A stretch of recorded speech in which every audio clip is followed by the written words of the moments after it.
예수께서 이 모든 비유를 마치신 후에 그곳을 떠나 고향으로 돌아가사 그들의 회당에서 가르치시니 그들이 놀라 이르되 이 사람의 지혜와 이런 능력이 어디서 났느냐? 이는 목수의 아들이 아니냐? 그 어머니는 마리아, 그 형제들은 야고보, 요셉, 시몬, 유다라 하지 않느냐? 그 누이들은 다 우리와 함께 있지 아니하냐? 그런즉 이 사람이 이 모든 것이 어디에서 났느냐 하고 예수를 배척한지라. 예수께서 그들에게 말씀하시되 선지자가 자기 고향과 자기 집에서는 존경을 받지 않음이 없느니라 하시고 그들이 믿지 않음으로 말미암아 거기서 많은 능력을 행하지 아니하니라. 아멘. 58절 말씀만 다시 한번 읽어보실까요? 그들이 믿지 않음으로 말미암아 거기서 많은 능력을 행하지 아니하시니라. 아멘. 우리가 이제 마태복음 13장을 오랫동안 묵상했죠. 8가지 비유, 씨 뿌리는 자의 비유, 가라지 비유, 또 그물 비유, 진주 비유, 또 값진 보화를 발견한 농부의 비유, 이렇게 해가지고 어저께 또 천국 서기관의 비유 이래서 8가지 비유를 오랜 시간에 걸쳐서 우리가 묵상하면서 은혜를 나누었어요. 근데 가르치신 것이 바닷가였었다. 13장에 보면 그렇게 기록하고 있습니다. 아마 가버나움 주변이었지 않았을까 그런 생각을 하게 됩니다. 갈릴리 주변에 가버나움이라고 하는 도시가 있었고 많은 사람들이 모이기 때문에 그렇게 하여튼 추정을 해볼 수 있으면 하여튼 바닷가였다고 그렇게 이야기를 하고 있습니다. 그런데 그 천국 비유를 다 마치신 후에 예수님께서는 고향으로 발걸음을 옮기셨어요. 나사렛은 내륙 지역입니다. 예수님께서 태어나신 곳은 베들레헴이지만 보통 예수님의 고향이라고 할 때는 자라신 곳 나사렛을 두고 이야기합니다. 그래서 이제 나사렛 예수다, 나사렛 사람 예수다 그 말입니다. 그러니까 나사렛으로 가신 것입니다. 그러면 예수님께서 갑자기 왜 고향을 찾으셨을까 하는 것입니다. 여러분, 일반적으로 사람들이 어떤 때에 고향을 찾습니까? 명절이 되면 고향을 찾고, 특별히 우리나라 사람들 그렇잖아요. 또 타 지역에 와서 고생한 사람이 큰 성공을 거두고 나면 고향에 가보고 싶어하고, 또 성공의 꿈을 안고 서울에 왔는데 큰 실패를 하거나 몸에 병에 들었을 때 여지없이 고향을 찾아 낙향을 하고 그래요. 그러니까 이 고향은 영원히 그리운 곳입니다. 피곤한 인생의 안식처와 같은 것이 이제 고향입니다. 예수님께도 가족이 있었습니다. 예수님께도 어렸을 때 같이 놀던 친구들이 있었고, 또 12살 때에 성전에서 논쟁을 하던 추억도 있었습니다. 아마 예수님께서 이제 왜 고향을 찾으셨는지 고향을 찾으셨어요. 그런데 불행하게도 오늘 성경에 보면 고향은 예수님을 화용하지 않았습니다. 따뜻한 어머니의 품과 같은 고향 사람들이 예수님을 환영하지 않았다는 것입니다. 오히려 예수님을 배척하고 예수님을 냉대했습니다. 여러분, 여기서 우리는 아주 중요한 사실 하나를 발견하게 됩니다. 왜 예수님께서 고향을 방문하셨는가 하는 것입니다. 성경에 보면 고향으로 돌아가사 저희의 회당에서 가르치셨다. 54절 말씀 같이 한번 읽어볼까요? 그렇게 읽어볼까요? 고향으로 돌아가사 그들의 회당에서 뭐 하셨어요? 여러분 좀 새벽에 힘을 좀 내세요. 인원이 몇 명 되지 않아도 영상으로 보는 분들 많고 그러니까 힘을 좀 내세요. 저를 좀 보세요. 자, 이제 성경 54절 같이 읽는 겁니다. 읽습니다. 고향으로 돌아가사 그들의 회당에서, 읽는 것도 아니고 아닌 것도 아니고 그런 모습 읽지 말고 우리 힘있게 좀 읽어보십니다. 다시 한번 고향으로 돌아가사 그들의 회당에서 가르치시니 그들이 놀라 이르되 이 사람의 이 지혜와 이런 능력이 어디에서 났느냐. 성경 오늘 본문에 보면 54절에 보면 예수님께서 고향으로 돌아가신 목적이 회당에서 가르치셨다. 가족들을 찾아보는 것도 아니었고요, 동네 친구들에게 위로를 받기 위한 것도 아니었었습니다. 회당에서 가르치시기 위해서 가신 것입니다. 나사렛이라고 하는 지역은 큰 동네가 아니었었어요. 그러니까 아마 회당이 하나뿐이 없지 않았을까 그런 생각을 하게 되는데 그 회당에서 가르치셨다는 것입니다. 예수님은 고향 사람들을 사랑하는 방법이 다른 사람들과 달랐습니다. 정말 사랑하시기 때문에 천국 복음을 가르쳐 주시고자 하셨다는 것을 우린 성경을 통해서 알 수가 있는 거예요. 여러분, 마태복음 26장 46절 이하에 보면 예수님의 모친과 동생들이 예수님을 잘 이해하지 못하고 예수님을 잡으려 찾아온 경우가 있지 않았습니까? 그때 사람들이 예수님께 모친과 형제들이 왔다고 전하자 예수님께서 누가 나의 모친이고 나의 형제냐, 반문하시면서 누구든지 하늘에 계신 내 아버지의 뜻대로 행하는 자가 내 형제요, 내 자매요, 내 모친이다. 그런 말씀을 이제 하셨습니다. 여러분, 예수님께서 인간의 혈육을 무시하신 것이 아닙니다. 혈육이 참 중요해요. 그 형제여 자매 모친이라고 말씀을 하셨습니다. 예수님께서 인간의 혈육을 무시하신 분이 결코 아니시고요. 혈육은 참 중요합니다. 그러나 혈육 자체가 예수님의 목표가 아니었다는 것입니다. 하나님의 뜻을 이루는데 그분의 관심이 있었다는 것입니다. 여러분, 사실 그렇습니다. 우리 인간들에게 꼭 필요한 것은요, 먹을 것과 입을 것과 마실 것이 결코 아닙니다. 여러분, 육신이 참 중요합니다. 그래서 잘 살기도 해야 되고, 또 건강하게 살아야 되고, 또 성공하는 것도 중요하다고 이야기할 수가 있습니다. 그러나 그런 것들이 필요한 것이기는 하시지만은 꼭 목적은 아니라는. 예수님의 관심은 먹을 것과 입을 것과 마실 것에 있지 않았다는 것입니다. 그것보다 더 중요한 것 무엇이겠습니까? 사람의 영혼에 관심이 있으셨어요. 육신이 아무리 잘 돼도 성공하고 잘 먹고 잘 살아도 영혼이 잘못되면 무슨 소용이 있겠습니까? 여러분, 그렇잖아요? 여러분, 먹고 마시는 것만 중요하다면 우리가 짐승과 다를 바가 무엇이 있겠습니까? 잘 입고 잘 먹고 잘 사는 것만 우리 인생의 전부라고 생각한다면 우리 인생 자체의 가치가 여러분 어디에 있는 것이겠습니까? 가난하게 살고 조금 억울하게 살고 또 고통스럽고 어려운 일이 좀 혹 있을 수 있다고 할지라도 또 오해를 받는다고 할지라도 인간답게 살고 하나님의 자녀답게 살고 영적으로 살 때 인간의 진정한 보람과 가치가 있는 것입니다. 예수님이 고향에 가서 하신 일이 다른 것이 아니라 회당에서 가르치셨습니다. 여러분, 회당에서 무엇을 가르쳤겠습니까? 천국 복음을 가르치셨고 하나님의 나라를 가르치셨고 생명의 도를 가르치셨겠죠. 영혼을 살리는 일을 하셨다는 거예요. 고향에 왜 찾으셨느냐? 다른 사람들과 목적 위로받고 그리웠던 사람들 찾고 마음의 평안을 찾고 그러기 위해서 가신 것이 아니라 천국 복음을 전하기 위해서 가셨다는. 그런데 고향 사람들 예수님 한대하지 않고 오히려 예수님을 배척했습니다. 여러분, 사람이 사람에게 배척을 당하고 반대를 받는 것처럼 고통스러운 일이 또 어디에 있겠습니까? 특히 믿을 만한 사람, 가까운 사람에게 배척을 당하고 또 천대를 당하는 것은 정말 고통스러운 일입니다. 여러분, 예수님은 다른 동네에서 배척을 받았다면 별로 상처를 입지 아니하셨을 것입니다. 그런데 누구보다 자기를 이해하고 사랑해야 할 고향 사람들에게 또 가족들에게서 배척을 받으셨어요. 인간적으로 생각하면 예수님 마음이 많이 아프셨을 것입니다. 그러면 예수님의 마음보다는 배척한 사람들의 마음을 우리가 좀 생각해 볼 필요가 있어요. 그러면 예수님께서 왜 고향에서 배척을 했느냐 그 말이죠. 왜 고향 사람들이 예수님을 환영하지 않고 배척을 한 것일까? 여러분, 예수님은 나쁜 짓 했어요? 도적질 했어요? 도덕적으로 문제가 있어요? 결국 그런 것 아니라는 거예요. 그러면 왜 고향 사람들이 예수님을 배척했는가? 자, 54절 다시 한번 우리가 읽었지만 다시 한번 읽어봅니다. 고향으로 돌아가사 그들의 회당에서 가르치시니 그들이 어떻게 했다고요? 놀라 이르되 이 사람의 이 지혜와 이런 능력이 어디에서 났느냐? 여러분, 예수님의 배척을 받으신 이유가 뭐예요? 예수님의 지혜와 능력 때문이라는 거예요.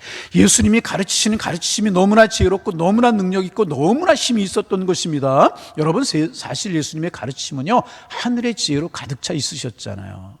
이것은 세상에 찾아볼 수 없는 지혜였고요, 사람들에게서 발견할 수 없는 초자연적인 지혜였었습니다. 바리새인들과 서기관들 그들에게 한 번도 들어보지 못했던 말씀을 들었고요, 그 말씀의 해석을 들었어요. 영생과 천국과 구원의 말씀을 예수님께로부터 들었던 것입니다. 죄, 구원, 성경, 이혼 문제, 살인 문제, 봉사, 안식일 문제, 율법, 사랑, 질투, 위선, 기도, 금식, 그들이 한 번도 생각하지 못했던 것들, 일상적인 모든 삶의 내용들, 죽어버린 단어들을 예수님은 살아있는 단어로 만드셨습니다. 생명 있는 단어로 예수님께서 바꾸어 버리셨습니다. 이 놀라운 지혜와 예수님의 놀라운 영감의 말씀을 듣고 그들은 충격을 받은 것입니다.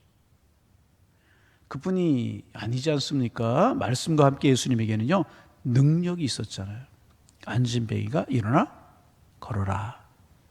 예수님께서 말씀이 선포되는 순간에 능력이 나타났고요. 소경의 눈이 띄어지게 하자고 예수님께서 선포하자 눈을 또 보게 되는 능력이 일어났고요. 귀신이 나갔고 죽은 자가 살아나는 능력이 나타났어요. 예수님은 말씀만 하신 분이 아니었고요. 예수님에게는 능력이 뒤따랐다는 것입니다. 그 모든 것을 보고 말씀을 듣고 예수님 행하시는 그런 일들을 보고 사람들은 놀랐다는 것입니다. 초자연적인 능력을 보고 놀랐다는 것입니다. 그런데 문제가 있었습니다. 이런 예수님의 말씀과 지혜와 능력을 보고 감탄하고 겸손하게 하나님의 말씀을 받아들이고 예수님을 영접했다면 얼마나 좋았겠습니까? 그런데 그들은 그렇게 하지 못했습니다. 너무나 지혜롭고 너무나 능력이 있었기 때문에 오히려 사람들은 예수님을 받아들이지 않았다는 것입니다. 그리고 질투하기 시작했습니다. 예수님께 시비를 걸기 시작했다는 것입니다. 여러분 가만히 생각하면요, 사람들이 배척을 하고 배척을 받는 이유가 꼭 잘못해서만 그런 것은 아닌 것 같아요. 잘해도 배척을 받는 경우가 참 많아요. 그 사람이 악한 사람이기 때문에 배척을 받는 것이 아니라 선한 사람이기 때문에 오히려 배척을 받는 경우가 있다는 것입니다. 지금 예수님의 경우는요, 못해서 잘못해서 실수가 있어서 배척을 받은 것이 아니라 너무나 위대하신 하나님이셨기 때문에, 너무나 위대하신 하나님의 아들이셨기 때문에, 그 지혜와 능력이 너무나 크셨기 때문에 이 사람들의 마음이 질투로 변해버리고 만 것이라는. 그래서 이들이 이처럼 예수님을 비판한 동기는 두 가지로 요약을 할 수가 있어요. 첫째는 뭐냐 하면 질투심이었다는 것입니다. 여러분 참 사람의 심리가 이상한 게 어떤 사람이 나보다 공부를 잘해요. 그리고 나보다 출세를 하고 돈을 많이 벌면 우리는 그 사람을 인정하고 축복하기보다는 싫어하고 심지어 비판하고 정죄하는 경우가 많이 있어요. 참 우리들의 이 타락한 본성이 그런 것이 아닌가. 그 사람이 성공이 싫은 거예요. 그 사람이 돈 많은 거 싫은 거예요. 나보다 잘나는 거 싫은 거예요. 이것이 인간의 마음입니다. 엄밀하게 따지면 이것이 질투라는 것입니다. 그것이 그렇게 표현되는 거예요. 지금 나사렛 사람들의 마음이 그랬다는 거죠. 질투심, 싫은 거예요. 예수님의 능력, 예수님의 잘됨이 싫은 거라는 거죠. 그러면 여러분 혹시 이 나사렛 사람들의 마음이 우리의 마음은 아닌지 우리 한번 생각해 볼 수 있어요. 우리는 좋은 것을 보기보다는 부정적인 것을 보기를 좋아하지 않는지, 나보다 잘 되는 사람 축복해주고 기도해주고 그러기보다는 오히려 질투하는 마음이 우리에게 있지는 않은지. 그래서 우리나라 사람들 그런 이야기 하잖아요. 사촌이 노는 사람은 배가 아프다. 이런 마음, 이런 심리 안 되잖아요. 우리 아이는 조금 어려운데 다른 집 아이 잘 됐어요. 그럼 어떻게 해야 돼요? 축복해줘야 되는데 솔직히 말하면 그렇지 못할 때가 우리의 마음속에 있다는 거죠. 예수님의 지혜와 능력을 보고 하나님께 찬양을 올리기보다는 질투하고 헐뜯었다는 거죠. 여러분 행여라도 우리의 마음속에 이런 마음이 있다면 주님 내 마음이 새로워지게 하여 주옵소서 기도할 수 있어야 될까. 축복하는 마음 우리들의 마음이 되기를 원합니다. 그래서 질투, 그래서 예수님 환영하지 않고 비판했다. 또 한 가지 이들이 예수님을 배척한 이유는 어설픈 지식 때문이었습니다. 그들은 누구보다 예수님을 잘 안다고 생각을 하고 있었습니다. 예수님과 어려서부터 어울렸고 예수님과 함께 크고 또 요셉과 마리아 그 동네에 살았기 때문에 잘 알고 있었다고 생각을 했었던 것 같아요. 그러나 진정으로 알지는 못했습니다. 어설픈 지식이었다는 것입니다. 그래서 선지자는 고향이 대접을 받지 못한다는 이스라엘의 속담이 있습니다. 여러분 55절부터 57절 우리 손이랑 같이 한번 읽어보실까요? 55절부터 57절 읽어봅니다. 이는 목수의 아들이 아니냐? 그 어머니는 마리아, 그 형제들은 야고보, 요셉, 시몬, 유다라 하지 않느냐? 그 누이들은 다 우리와 함께 있지 아니하냐? 그런즉 이 사람이 이 모든 것이 어디에서 났느냐 하고 예수를 배척한지라. 예수께서 그들에게 말씀하시되 선지자가 자기 고향과 자기 집 외에서는 존경을 받지 않음이 없느니라 하시고, 그들은 누구보다 예수님과 예수님의 가족을 잘 안다고 자만했어요. 보세요. 형제가 야고보고 요셉이고 뭐 목수의 아들이 아니냐, 뭐 친한 마리아가 아니냐 이렇게 이야기합니다. 그런데 이 사람의 이 모든 것이 어디에 났느냐? 똑같은 우리와 같은 사람이 아니냐? 그런 이야기를 지금 하고 있는 것입니다. 누구보다 예수님의 가족을 잘 안다고, 예수님을 안다고 자만했어요. 그러나 사실은 예수님에 대해서 가장 무지한 사람들이었다는 것입니다. 잘한다고 하는 그들의 교만이 그들로 하여금 가장 무지하고 비참한 사람이 되게 만들어버리고 말았다는 것입니다. 여러분, 이거 우리 참 조심해야 될 일입니다. 내가 신앙생활 조금 오래 했어요. 내가 또 성경 조금 읽어요.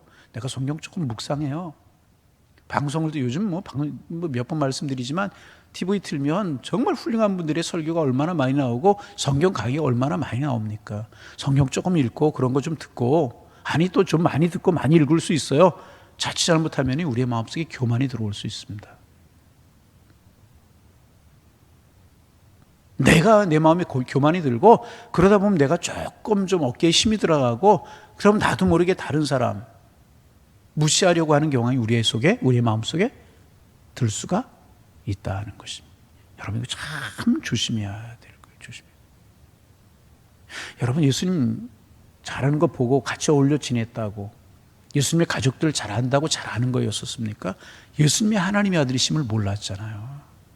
그런데 잘한다라고 하는 교만이 그들로 하여금 가장 무지하고 비참한 사람이 되도록 만들어버리고 말았다는 것입니다. 여러분, 우리 겸손하게 일 수 있기를 원합니다. 우리가 말씀을 알면 알수록에, 조금 말씀을 보면 볼수록에, 신앙생활 열심히 하면 할수록에, 예배 많이 드리면 드릴수록에 우리 겸손할 수 있어요.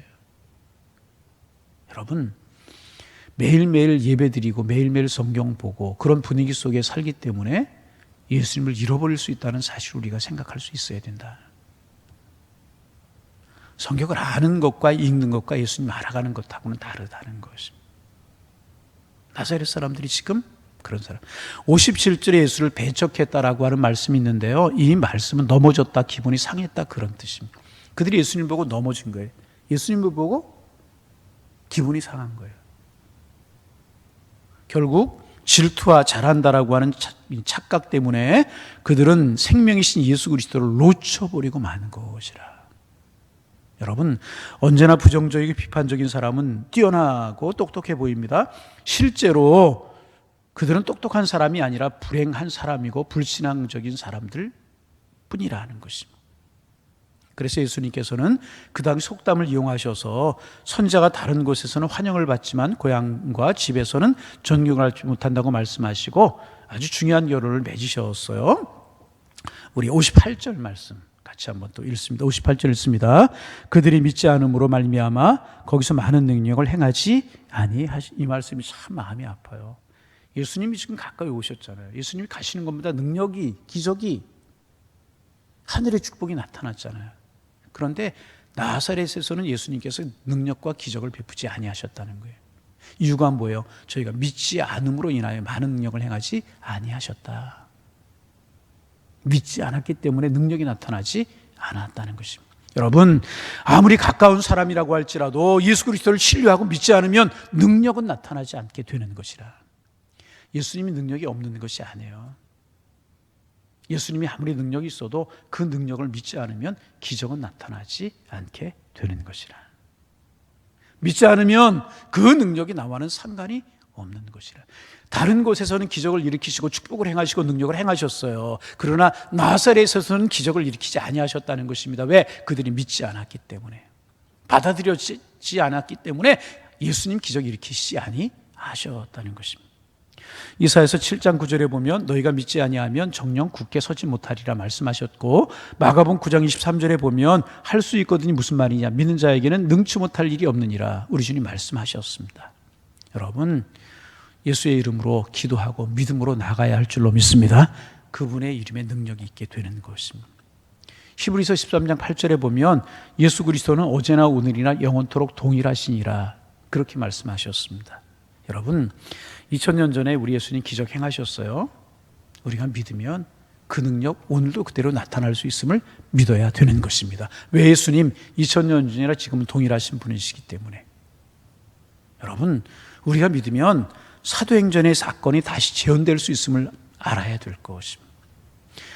여러분, 문득병 예수님 고쳐주셨잖아요. 의술의 문제가 아니었고 믿음의 문제였다는 사실을 우리 알잖아요. 여러분, 내 마음에 홍해가 갈라질 것 같은 믿음이 있다면 그대로 이루어지게 되는 것입니다. 왜? 예수님은 능력이 있기 때문에 그렇게.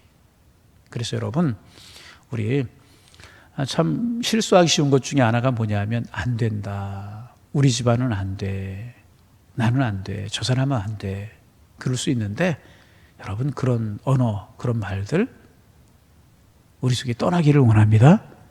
변할 수 있다고 우리는 믿어야 됩니다. 내가 변할 수 있다고 믿어야 되고, 내 자녀가 변할 수 있다고 믿어야 되고, 내 가족이 변할 수 있다고 믿어야 되는 것입니다. 여러분, 말씀이 능력인데, 예수님이 능력인데, 그 예수님이 우리 속에 계시잖아요. 그 말씀 우리 속에 계시잖아요. 그런데 왜 우리가 비참하게 살아야 되는 것입니까? 왜 보배로우신 예수님 모시고 살아가면서 우리는 고통과 근심과 걱정을 가지고 살아가야 되는 것이겠습니까? 물론 주변에 걱정거리, 염려거리 산적해 있어요. 그러나 우리의 마음속에 늘 이 말씀, 이 능력, 예수님의 능력, 예수님의 사랑 믿을 수 있어야 될 것이라. 여러분, 예수님은 구원이십니다. 내가 변하고 내 가족이 변해, 내 자녀가 변할 것을 믿어야 돼. 아무리 타락한 자녀, 타락한 세상도 예수님의 능력을 믿고 기도하면 변화될 것을 우리는 믿어야 될 것입니다. 우리의 가정이 천국이 될 것 믿어야 되고, 예수님 나를 변화시킬 수 있다는 사실 믿어야 될 것입니다. 그 주님은요, 어제나 오늘이나 동일하십니다. 나사렛 사람들 믿지 못해서 그 능력 경험하지 못하는 그런 불행한 사람이 될 수밖에 없었는데, 우리 믿음으로 그 능력을 오늘 내 것으로 삼고 축복 속에 살아가는 하나님의 사람들 다 되실 수 있기를 주님의 이름으로 축원합니다. 조금 안다고 교만하지 말고, 또 질투 이런 것들 우리 이길 수 있는 능력 달라고 기도하셔서 신실한 하나님의 사람들로 주님의 축복의 통로로 살아가는 하나님의 사람들이 다 되실 수 있기를 주님의 이름으로 축원합니다. 하나님, 새날 주셔서 감사합니다. 오늘도 우리 마음속에 예수님 모시고 말씀 붙들고 살게 하셔서 하나님의 은혜와 축복이 함께하는 그런 날 되게 하여 주옵소서. 하나님, 나사렛 사람들이 예수님을 향한 질투 때문에, 어설프게 하는 지식 때문에 예수님 받아들이지 못하고 예수님을 가까이 계시게 하면서도 그 능력, 그 은혜, 그 기적 체험하지 못했는데, 행여나 우리가 예수 오래 믿고 신앙생활을 한다는 것 때문에 예수님의 능력을 내 것으로 삼지 못하는 어리석음이 없도록 도와주시고, 순수하고 겸손하고 겸허한 마음 가지고 믿음 가지고 신앙생활 하게 하셔서 주님의 능력을 내 것으로 삼고 은혜 속에 살아가는 저희가 될 수 있도록 축복하여 주옵소서.